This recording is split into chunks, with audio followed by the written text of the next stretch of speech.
I wanted to catch up on something about, it's an old question that keeps coming up, and I just wanted to get up before we move on to the rest, which is water in the buildings. Now, I've heard from Sandy Dodge, no water in any building. I've heard from Mr. Green that there was water in the loading dock. I've heard from Victor Griggs that there was water in the auxiliary building on the phone, and I heard from Nancy Gardner via Victor Griggs that there was water in the turbine building, some sort of sump situation. All true? None of it true? Was there water in any building? There was water in buildings. You know, so I was here during the flood. Water did get into the buildings. Yes. It did get into the turbine building itself. It did get into the loading area that was around the auxiliary building, and there were seen to be some water penetration through some seals and things that did go into the auxiliary building.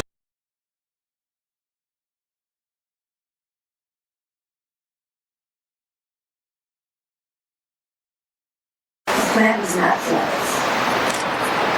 The site was flooded.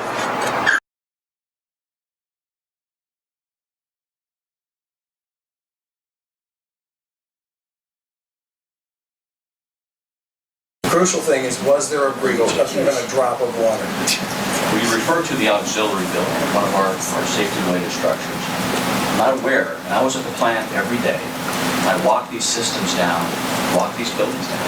I'm not aware of any water in the auxiliary building. Now, when you build a sandbag berm to protect certain areas, certain structures, you will get some seepage. But we build a berm and we build a catch with a small pump to be able to pump that out.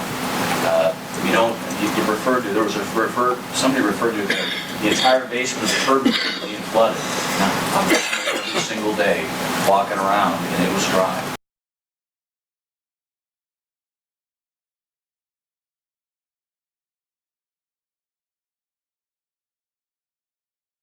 Water in the parking lots and surrounding that building for 100 days with a current of somewhere between 8 and 11 miles an hour, and not one building was breached.